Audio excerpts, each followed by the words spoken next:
We're more than 4 months away from opening day 2025. So let's do something foolish and try to predict what the opening day lineup will look like. That's what we'll talk about on today's episode of Locked On Braves. So let's get into it.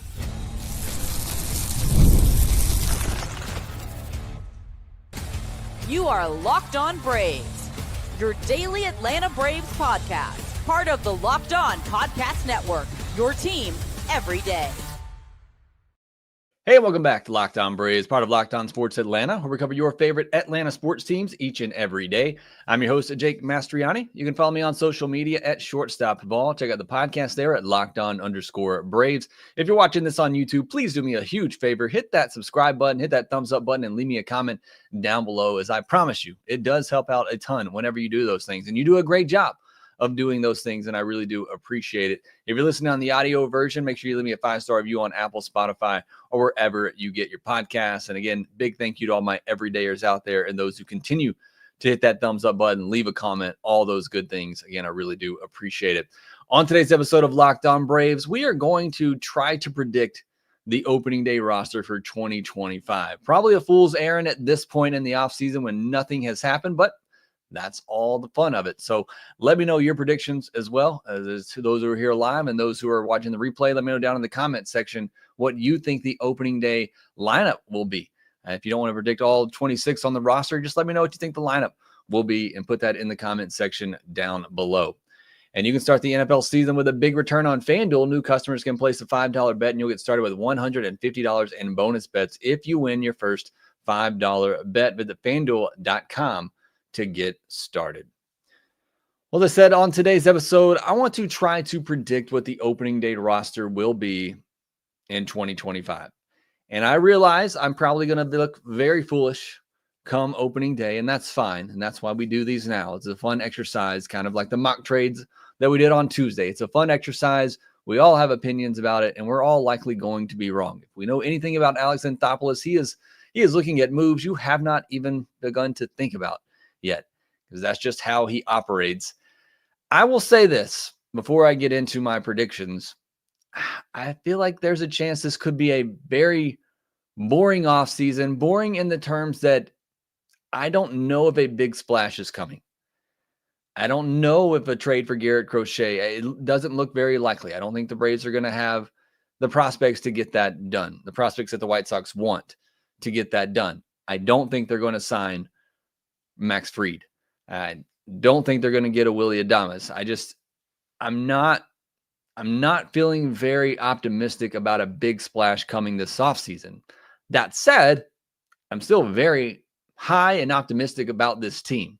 And I've said that from the very beginning of the offseason, that the core of this team is there to win and compete. And just like last offseason, the main goal for Alex Anthopoulos is just to create more depth, more quality depth. And I still think that is the goal this offseason. But obviously, there are some needs that need to be taken care of. You need needs. That's how it works. But I think it has the potential to be a pretty boring offseason. So I'll go through it position by position, and then I'll do the pitcher side of things, and then I'll give you my lineup for opening day. Let's start at the catcher position, where I know some of you would like to see Sean Murphy get traded. I don't think that's going to happen. A lot of people have talked about the fact that letting Travis d'Arnaud go means that perhaps they believe in Drake Baldwin. I'm choosing to believe that in that they believe more in Sean Murphy, and that they're finally just going to pour into Sean Murphy, let him be that guy that they went out to get. So I see it in a different way, that you're letting Travis d'Arnaud go because you are ready to hand over the reins to Sean Murphy and just let him be that guy, if he can stay healthy. That's the way that I read the situation at catcher. So I don't think there's a trade coming to get rid of Sean Murphy and open up a spot for Drake Baldwin. I don't even know that we'll see Drake Baldwin within the first half of the season. Some people think he's automatically going to be up to start the year. I don't, as you're going to see here in a second. So the catcher position, I think it's Sean Murphy. I think it's going to be his job, and I think he's going to be there on opening day. Hopefully he makes it through opening day this time. At first base, it's going to be Matt Olson. I don't think there's much of a debate here. Some people still are hurt that Freddie Freeman's not here. I'm sorry. I don't know what to tell you. I love Freddie. I wish you were here too, but I love Matt Olson, and I'm glad he's here. And that's our first baseman. and he's going to be the first baseman on opening day for the Atlanta Braves. At second base, it's going to be Ozzie Albies. Again, I don't think there's any shenanigans or anything happening here. I think Ozzie Albies is your guy. He's your second baseman. He's one of the best values in all of baseball for what the Braves are paying him. And when he is healthy and on the field, it's an all-star level type of bat. Third baseman, another one here. This is not going to come as a surprise. It is Austin Riley. And hopefully he's going to be back and healthy after ending the season injured. He should be. He was going to be potentially ready for the postseason before they finally just shut all that down. But there were hopes that he would be ready for the postseason. So you assume he's healed up, get into a regular offseason, get ready for 2025. And I'm expecting big things for Austin Riley in 2025. So again, no shakeup there. Murphy, Olsen, Ozzie, and Riley. So we come to the shortstop position, and this is where a lot of you are going to hate me. I think Orlando Arcia is your starting shortstop on opening day. And for me, I've talked about this when we went over the market at shortstop. I'm not seeing a lot of great options out there that I think are available. I don't think they're going to overpay for Willy Adames, nor do I think they should. Bo Bichette apparently is not available. And again, I'm not fully convinced that that is the right move. I like Ha-Seong Kim, and I wouldn't mind taking a chance on that, even though he may miss the first 2 months of the season. We don't really know yet. He's also a Boris client. And maybe on shorter deals, that's not as big of a factor with the Braves, but Braves just don't sign a lot of Boris clients. I think Arcia starts the year at shortstop. I really do. And then maybe we'll see what happens after that. Maybe what becomes available at that point. Maybe they still do go out and get somebody that can play shortstop, who, if Arcia struggles so bad offensively again, you can sub him in, or, have somebody to pinch it for him late in the game and have somebody to come up on the defense for the defensive side of things that can still play well there, which is kind of a spoiler alert for what I'm going to predict here in a second. But I do think Arcia is the starting shortstop on opening day. Again, I'm not seeing that option out there to go out and get a shortstop that I just think makes a lot of sense. I think there's guys you can go and get free agent wise that can give you similar things, and Arcia can do it for $2 million a year. There are some trade candidates out there that you can go get that are okay, but they're not significant upgrades. And I'll get to this point here in a second about shortstop and left field, but let's get into the outfield. Jared Kelenic, I think, is your opening day left fielder. Michael Harris, your opening day center fielder. I don't think that's much of a shock. And I've got Ramon Laureano as your opening day right fielder. Like I said, this could be very boring. I wanted to go and do something trendy and say that the Braves are going to non-tender Ramon Laureano, which we'll find out on Friday. And I think there's a chance of that. But the more I thought about that, if you don't tender Laureano a contract for around $6 million, you're going to have to go out and get somebody like Laureano, and you're probably going to have to pay them $5 to $8 million. So why not just keep the guy that you have who's already there, who, again, is probably just as good as some of the other options. One of the guys I was looking at, a Mark Canha type, just a veteran hitter, but he's worse defensively. He's declining at the plate. This is the point that I wanted to get to on both shortstop and left field for me. If you're not going to go make a big splash, if you're not going to go do the big deal for a shortstop, if you're not going to go out and do the big deal for a left fielder, then I don't see the need to not just go with Arcia and Laureano. Now, if the Braves want to go make that big splash, by all means, don't tender Laureano a contract. Use that $6 million and whatever else you have and go get a legitimate starter in the outfield for ultimately what would be left field when Acuna's back. And if that's the route they want to go, please do so. I just don't see that happening. And again, maybe I'm being pessimistic on how I think this offseason is going to go, but I also think there are more immediate needs on the pitching side than there are on the offensive side, which I know is crazy to say after coming out 2024 when the offense was so bad and the pitching was so good, but you need that pitching. And I feel like if there's going to be a big splash, it's going to be on the pitching side of things. So again, if you're not going to go make a big move for the outfield, then just pay Laureano $6 million, because I don't think you're going to be able to find much better out there at that price point. At DH, it's going to be Ozuna. No surprise there. Backup catcher, I think it's going to be Trump. Again, I know some people think Baldwin's going to get that chance. Maybe he does eventually, but I think the Braves like Chadwick Trump. I like Chadwick Trump. I was happy last year when they were able to bring him back. So I think he's going to be your backup catcher, at least to start the year, and then we'll see what happens with Baldwin. Utility guy, this is my first move. They're bringing back Whit Merrifield. It makes too much sense to me. He was a great clubhouse guy when he came over, can play multiple positions. My couple of hangups with Whit are that he didn't seem to do very well in Philadelphia, not playing every day, and he can't play shortstop, or at least hasn't played shortstop. But again, can play second base, can play some third, can play some corner outfield, and obviously has a solid bat. It's just, can you get him those reps to keep him warm? What they weren't able to do in Philadelphia. Depending on the price, I wouldn't mind a trade for a Brendan Donovan to fill this spot and do the same types of things. A contact hitter, can play multiple positions. But I'm going to say they find a way to bring back Whit Merrifield. Fourth outfielder, pinch runner, boring, but Eli White. He's out of options, so he's either on the team or he's gone. Maybe he might sneak through waivers and come back. But great speed, 96th percentile on Baseball Savant. Leody Taveras is another guy who could be an upgrade for defense over Eli White and also has really good speed, could be an option for this spot on the bench. And then your emergency infielder.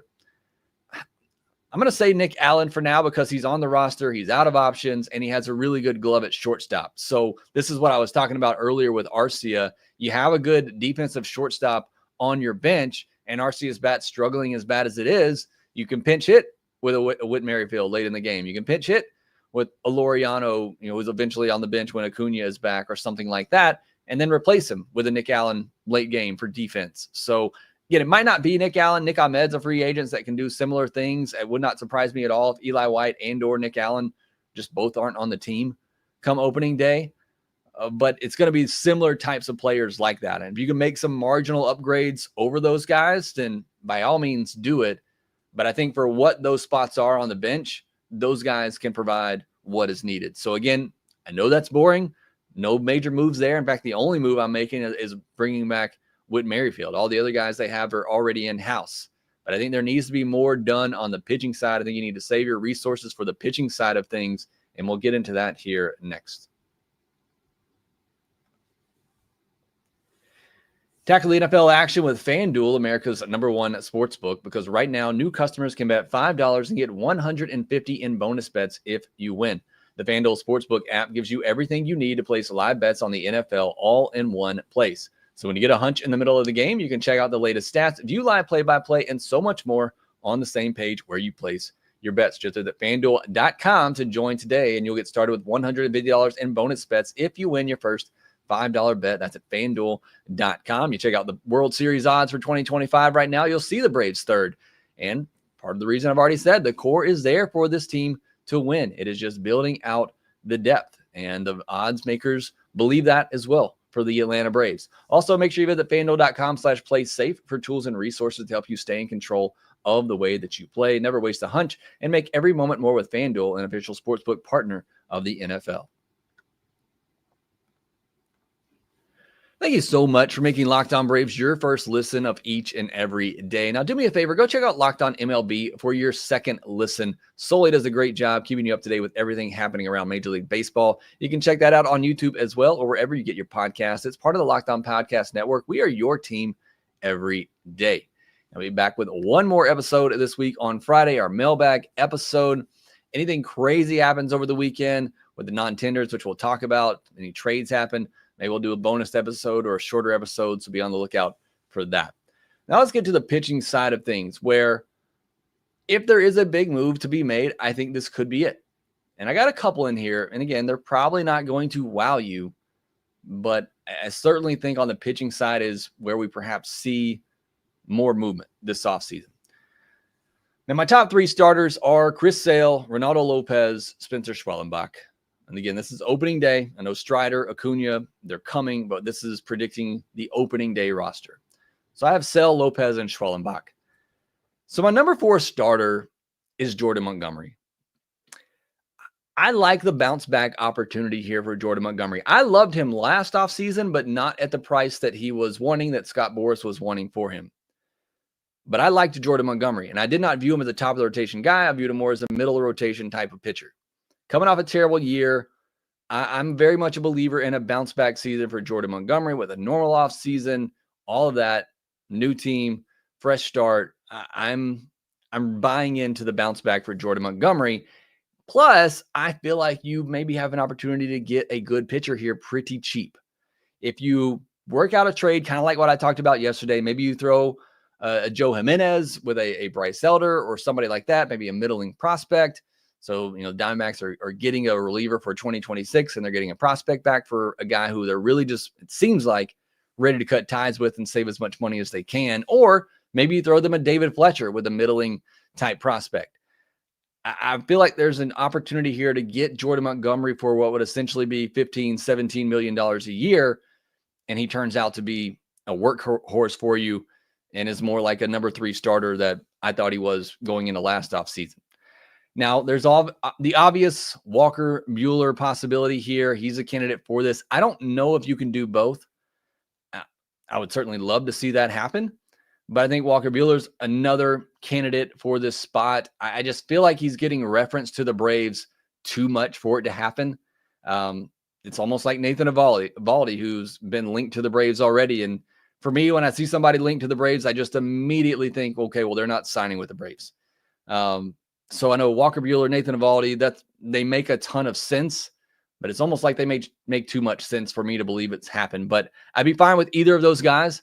I think they all kind of fit this mold of, at least in the case of Walker Buehler, he's looking for a place to kind of bounce back, have some upside. Nathan Eovaldi, just kind of that steady guy, but his projections are around 20 plus million a year for 2 to 3 years.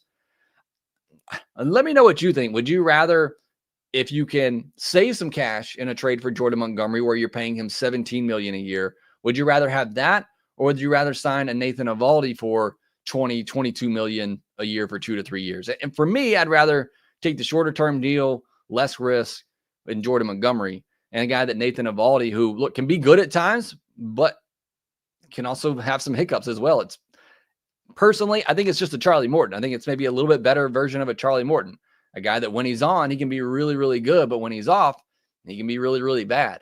And so I'm not as high on Nathan Eovaldi. It's certainly not at that price. But I think either of those pitchers, Montgomery, Buehler, Eovaldi, again, I'd love to get 2 of those guys, but those are my predictions. And I'm going with Montgomery because I just think it makes a lot of sense, a chance to get a guy cheap who's looking to bounce back. And then my 5th starter in the rotation is Ian Anderson. Maybe this one surprises some of you out there, but he's out of options. So either Ian Anderson is in the big league rotation to start the season, or he's no longer with the team because he's not going to pass through waivers. Somebody's going to take a chance on him. So I feel like he has an inside track of being on the opening day roster. Because like I said, if he's not, then that most likely means he's not with the team anymore. So I have Ian Anderson right now predicted as a number 5 starter to begin the year. And again, that's to begin the season. We'll see what he can do and go from there. But right now, my starting rotation for the Atlanta Braves on opening day is Chris Sale, Renato Lopez, Spencer Schwellenbach, Jordan Montgomery, and Ian Anderson. You like that rotation? You feel good about that rotation? Let me know. Obviously, Spencer Strider, hopefully coming quickly behind that group. But that is the rotation that I have predicted for opening day for the Atlanta Braves. Looking at the bullpen at closer, I have Raisel Iglesias coming back, Pierce Johnson in that setup role. And here's the other big move. So I think they're going to make at least one semi-big move in the rotation to get a starter. I think they're going to make one semi-big move in the bullpen as well. I have Grant Holmes. Sorry, not Grant Holmes, Clay Holmes. I have Grant Holmes in here too, but I also have Clay Holmes as the guy that the Braves are going to get. Might be too pricey, especially if you aren't able to unload Joe Jimenez's contract or David Fletcher's. I think you really have to try to get rid of one of those contracts this offseason. But I like, again, it's a guy that I think needs a change of location, maybe a change in role, going from a closer role to more of a setup role, 7th inning type role, getting out of New York, coming back to a place where he's from in the South. I think he's from Alabama. Of course he is. He seems like a great guy. But I think it's a guy that has really good stuff. If the Braves can figure out that sinker, that was the one thing that really plagued him in 2024. The slider still got a ton of whiffs, was really good, but that sinker, for whatever reason, just batters hit over 300 against it. And so if the Braves can get that back on track, I think he's one of the best relievers in baseball again. And again, you might have to pay $10 million a year for him. Maybe you get a little bit better deal of a hometown discount if he does want to come, and play closer to where he's from. Maybe that benefits the Braves a little bit. Maybe you get him on that Joe Jimenez type of deal, 3 years, $9 million a year, something like that, to essentially replace Joe Jimenez. But he's the one that I think the Braves get. So I'm going with him there in the setup spot. And then I have Aaron Bummer as your other setup reliever. Dylan Lee is kind of your left-handed specialist, bulk guy. Obviously, he can get out left and right. And Bummer can too. And Bummer come in to get a ground ball if you need it. So those are my top relievers: Iggy, Pierce Johnson, Holmes, Bummer, and Lee. Those are my top bullpen arms for the Braves. And then at the back end, I do have a Grant Holmes in there as your bulk guy that can come in, make a spot start for you if he needs to, cover a guy that maybe has to leave early in a game. I think he's going to be very valuable for the Braves this year, playing that role that can do different things. And then my last two spots, I have Daysbel Hernandez getting one of those.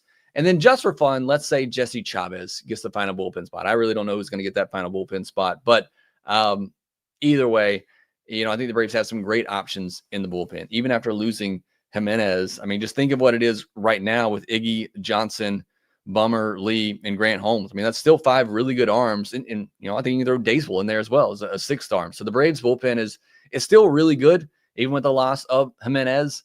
But I think you build on that a little bit and get another setup guy to replace Jimenez. I know everybody thinks AJ Minter might come back. I mean, it really just depends on the level of contract that he gets. If he's going to get 2 years, $16 million, I don't know that I'm willing to pay that for a guy who's, coming off an injury-filled season like he had. He's done some obviously great things for the Braves in his career, and certainly love him for that. But I don't know that I'm willing to take that risk on AJ Minter. But again, if it's a little bit less than that, maybe he wants to come back on a 1-year deal, prove himself again, I certainly wouldn't hate it. Doc's card talked about Matzik. I would love to see that. I don't know that I'm ready to predict that quite yet. But certainly would love that. Jack Norton says, what about Anoa? Another possibility. I need to check, if you can bear with me for just 1 second. I don't know if he has any minor league options left, because that certainly would play into things. And he does not have any minor league options left, according to FanGraphs. So if he is tendered a contract on Friday, that certainly would be one to watch out for. Maybe he takes that Jesse Chavez role as one of those swing guys, at the back end. I've always said Anoa, I think it needs to be in the bullpen. It's one of those pitchers I talk about where the Braves just don't seem to want to give up on them as a starter, and they wait too long to where they lose the player, whether through trade or they have to let them go. Give Anoa a chance in a bullpen role. Of course, he has to stay healthy, and he hasn't been able to do that. But I would not surprise me at all if he's able to snag a bullpen spot in spring training. Tech PR says $8 million for Minter. Yes, I'll do it. If it's a 1-year deal, I wouldn't mind it quite as much. I still think it's a lot of money. I mean, with what the Braves need to do to give $8 million to Minter coming off an injury-filled season, not quite knowing what that looks like, and maybe the Braves, have a better idea. They probably have a better idea than anyone else what Minter is going to look like and where he is in his rehab. It feels a bit too risky to me, and all pitchers are risky. I get that. But that's my rotation. That's my bullpen: Iggy, Johnson, Holmes, Bummer, Lee, Daysbel, and then Jesse Chavez just for fun. But maybe Anoa we'll throw in there for that last spot. Now, my opening day lineup: Michael Harris batting leadoff, playing center field; Ozzie hitting second, playing second; Riley hitting third, playing third; Matt Olson batting fourth, playing first base; Ozuna at DH, and then Murphy, Kelenic, Laureano, and Arcia. Now, it's a deep lineup if you believe in Sean Murphy. If you believe in Sean Murphy, that's a really deep lineup, 6 deep. And then it gets a bit questionable with Kelenic, Laureano, and Arcia at the bottom. Now, obviously, Acuna comes back and everybody else stays healthy, and you bump everybody down a spot, and you got Acuna, Ozzie, Riley, Olson, Ozuna, Michael Harris, Murphy, Kelenic, and Arcia. Then you're 70 again, assuming that you believe in Arcia or believe in Murphy. You believe in Arcia, you got a lot of belief. But if you believe in Murphy, and maybe it takes even more belief than that for some of you, then I think this lineup is still very, very deep, and it's a very good lineup for the Atlanta Braves. Braves Thrills believes in Sean Murphy. So do I. I think I thought he was going to have a huge season last year. Obviously, got off to the bad start and never really recovered. And like I said, I think the TDA, letting TDA go is saying more about Sean Murphy than it is Drake Baldwin or anything else. I think they're finally going to let Sean Murphy just have that role, let him catch 120 games, again, assuming he can stay healthy, and let it be his job. So again, those are my predictions. Let me know yours. Next, I want to talk about the non-tenders for the Atlanta Braves. That deadline coming up on Friday. We'll discuss them here next.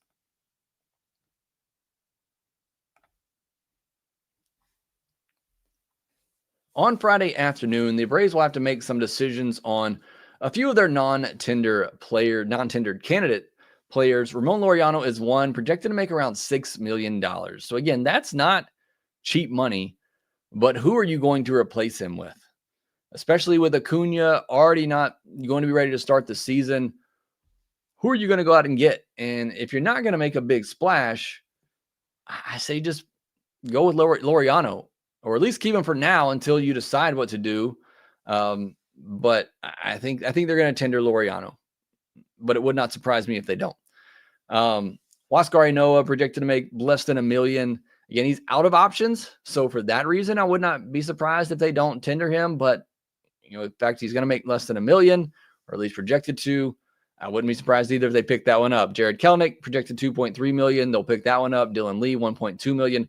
They'll pick that one up. Eli White projected to make $800K through arbitration. Again, I think they picked that one up because it's not a lot of money, and you really don't have anybody to replace him with at the moment. Griffin Canning is the big one. $5.1 million projected to make in arbitration. Will they pick him up? I think he gets non-tendered. Again, they've already let Kevin Biggio go. I could see them going several different ways here. I mean, look, if you non-tender Laureano and Griffin Canning, you're potentially opening up $11 million on the payroll.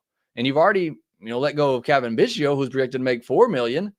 So let's talk about $15 million that could potentially open up on the payroll to go make a big move. And if that's what you're going to do, then by all means, let these guys go. But if you're not confident in that, these guys can still bring you value. Canning, a guy that can give you some innings at the back of the rotation. Laureano, a guy that can start for you if needed and be a great, fourth outfielder for you. So I can see them going different ways on all of these guys. But I think Kelenic and Lee are the ones that are certainly going to get tendered a contract. I think the other guys on this list wouldn't shock me if they don't get non-tendered, but I think they do pick up all of them except for Canning. I think he is the one that is definitely non-tendered. So knowing Alex Anthopoulos, that'll be the one that he certainly will tender. Now, some of the news, not really news, rumors that were going around on Thursday, the Cubs wanting to trade Cody Bellinger. I am not the biggest Cody Bellinger believer. He's set to make $27.5 million next year. He has not really been good since 2020. He had a bit of a fluky season in 2023 when offense, as we know, was up. I just don't think he's that good of a hitter. Would I hate having Cody Bellinger? No, because he can play really good defense in the outfield and he can back up first base.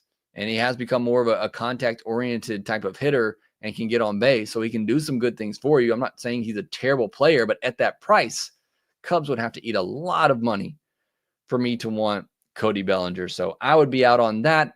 Congratulations to the MVP winners in Aaron Judge and Shohei Ohtani.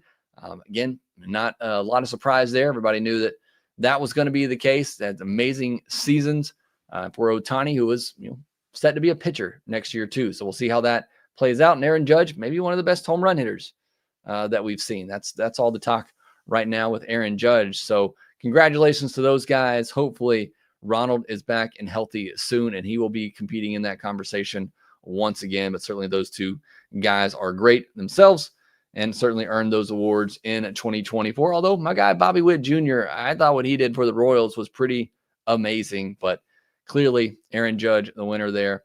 All right. Thank you so much for joining me here today. Again, let me know, what do you think about my predictions for opening day? Am I way off? Am I being way too boring? I know I am. Thank you, Doc. I failed to mention Ozuna finished fourth and Chris Sale got votes too. So that's pretty cool. I was happily surprised to see that Ozuna finished that high in the MVP voting. He certainly deserved it. We talked about it all the time on the podcast that where would this offense have been in 2024 without the efforts of Marcell Ozuna. So I was glad to see him get that recognition just out of that top 3 finalist. Even if you knew who was going to win, I still think it would have been cool for him to be a finalist, but I was glad to see him get those votes. I think he got 1 second place vote too. Sorry, I should have written this down beforehand, but Doc, thanks so much for bringing that to my attention. And Doc says, next big announcement, Andrew Jones into the Hall of Fame. Fingers crossed, hope so. Again, one of the best defensive center fielders the game has ever seen. Put that in the Hall of Fame. On that alone, he should be in the Hall of Fame. So hopefully that is next. Again, thank you all for joining. Thank you all for your participation here tonight, whether Doc, Miguel, Protect PR, Braves Stills, AA, Josh Daniels, Laves, Carlos Paulino in here. Chris Hester says, hey.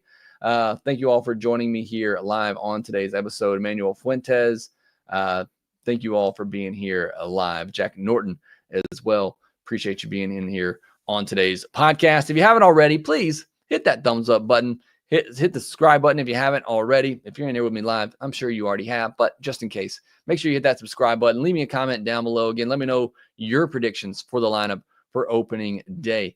Hopefully yours are much more exciting than mine were, but trying to keep it real here. And that's just the way I see things happening this offseason for the Atlanta Braves. Would love to be wrong. Would love for there to be a big splash at shortstop. I just don't see it happening. But again, make sure that you rate, review, and subscribe to the Locked On Braves podcast wherever you get your podcast. And we will talk to you next time.